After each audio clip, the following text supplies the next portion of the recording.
A obra O Príncipe, de Nicolau Maquiavel. Nicolau Maquiavel nasceu em Florença e falece ali também, que é República Florentina. Nasceu em 1469, faleceu em 1527. Viveu 58 anos. Considerado o fundador do pensamento e da ciência política moderna. O adjetivo maquiavélico, criado a partir do seu nome, significa esperteza, astúcia, maldade, mas é uma deturpação aí da sua verdadeira ideia do senso comum para que realmente não, para quem não o estuda. Maquiavel viveu a juventude sobre o esplendor político da República Florentina durante o governo de Lourenço de Médici e entrou para a política aos 29 anos de idade no cargo de secretário da segunda chancelaria. Nesse cargo, Maquiavel observou o comportamento de grandes nomes da época e, a partir dessa experiência, retirou alguns postulados para sua obra. Depois de servir em Florença durante 14 anos, foi afastado e escreveu suas principais obras. Conseguiu também algumas missões de pequena importância, mas jamais voltou ao seu antigo posto como desejava. Como renascentista, Maquiavel utilizou-se de autores e conceitos da antiguidade clássica de maneira nova. Um dos principais autores foi Tito Livio, além de outros lidos através de traduções latinas, e entre os conceitos apropriados por ele, encontra-se o de virtude e o de fortuna, que estão nessa obra O Príncipe. A obra O Príncipe de Maquiavel tem o seguinte objetivo: como manter o poder e não como fazer o bem. Busca a razão da política e do poder. A obra não inicia com uma digressão, atitude de afastamento sobre a natureza humana, a moral, Deus, o bem ou o mal, mas diretamente com a natureza dos regimes políticos. É uma obra realista e trata da realidade política. Nicolau Maquiavel também escreveu diversas obras. Este vídeo estamos tratando especificamente da famosa obra dele, O Príncipe. Outra obra famosa dele é A Arte da Guerra. Porém, em suas obras também podemos destacar Belfagor, O Arquidiabo, que tem uma tradução de O Demônio que Casou. É um conto cheio de folclore medieval. A Mandrágora, que é uma peça de teatro, e discursos sobre a primeira década de Tito Livio e a história de Florença. A obra O Príncipe, a obra tem o objetivo de reunificar a Itália, enfraquecida pela divisão em cidades-estado, pela fuga de capital, impedida de se libertar de seus padrões medievais pela Igreja centralizadora.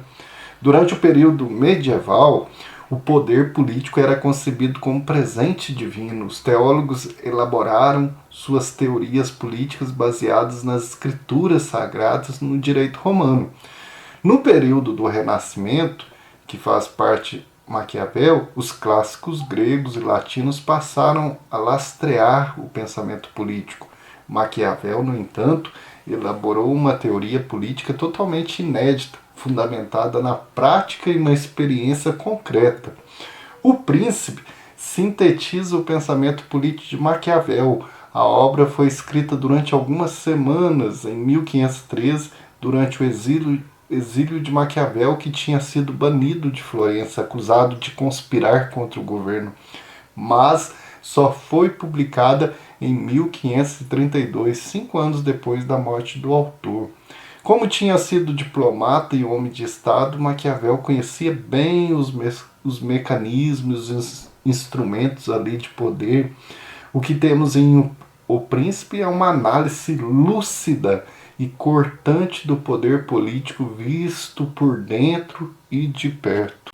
Agora, esse termo maquiavélico e a relação com ele, com Maquiavel, existe alguma relação? Quando queremos dizer que alguém é ardiloso, astuto ou pérfido, costumamos dizer que é uma pessoa maquiavélica. Maquiavélico ficou um adjetivo de pessoa má, sem escrúpulos. O que tem a ver então com Maquiavel? pois é dele que sai este adjetivo, ou melhor, associaram ao nome dele. Mas quem fez isso? Maquiavel nasceu em Florença, na época do Renascimento. Como sabemos, o Renascimento foi um período de intensa renovação. E como sabemos, o Renascimento foi um período aí que abalou as estruturas da época, em especial em relação à Igreja Católica, que tinha todo o poder centralizado e que influenciava muitos governos. Caracterizou-se por um movimento intelectual baseado na recuperação dos valores e modelos da antiguidade grego-romano, contrapondo-se à tradição medieval ou adaptando-os a ela. O Renascimento referiu-se não apenas às artes plásticas, à arquitetura e às letras, mas também à organização política e econômica da sociedade. A Igreja Católica e vários de seus apoiadores não ficaram nada contentes com estes revolucionários. Então, tentou deturpar de toda maneira a obra de Maquiavel. E o termo que costumamos ver muito por aí, os fins justificam os meios. Esta frase realmente é de Maquiavel. Esta frase é famosa no campo político, sendo muitas das vezes atribuída a Maquiavel. Mas Maquiavel escreveu esta frase, a Europa passava então por grandes transformações. Uma nova classe social, a burguesia comercial, buscava espaço político junto à nobreza, ao mesmo tempo em que assistia a um movimento de centralização do poder, que daria origem aos estados absolutistas, por exemplo, Portugal, Espanha, França e Inglaterra. Na obra O Príncipe, palavra que designa todos os governantes, a política não é vista mais através de um fundamento exterior a ela própria, como Deus, a razão ou a natureza, mas sim como uma atividade humana. O que move a política, segundo Maquiavel, é a luta pela conquista e pela manutenção do poder. A primeira leitura que se fez dos escritos de Maquiavel tomou o livro como um manual de conselhos práticos aos governantes. A premissa de que os fins justificam os meios, frase que não é de Maquiavel, no entanto, passou a nortear a compreensão da obra. Daí a reputação de maquiavélico dada ao governante sem escrúpulos. Maquiavel é um pensador além do seu tempo. Na obra O Príncipe tem um estilo elegante e direto. Suas partes são bem organizadas, tanto na apresentação quanto na distribuição dos temas. O procedimento principal do narrador é comparar experiências históricas com fatos contemporâneos, a fim de analisar as sociedades e a política. Em algumas passagens, o próprio autor se torna personagem das situações que descreve. Podemos dividir a obra política de Maquiavel em 4 partes. Primeira parte, classificação dos estados. Na segunda, como conquistar e conservar os estados.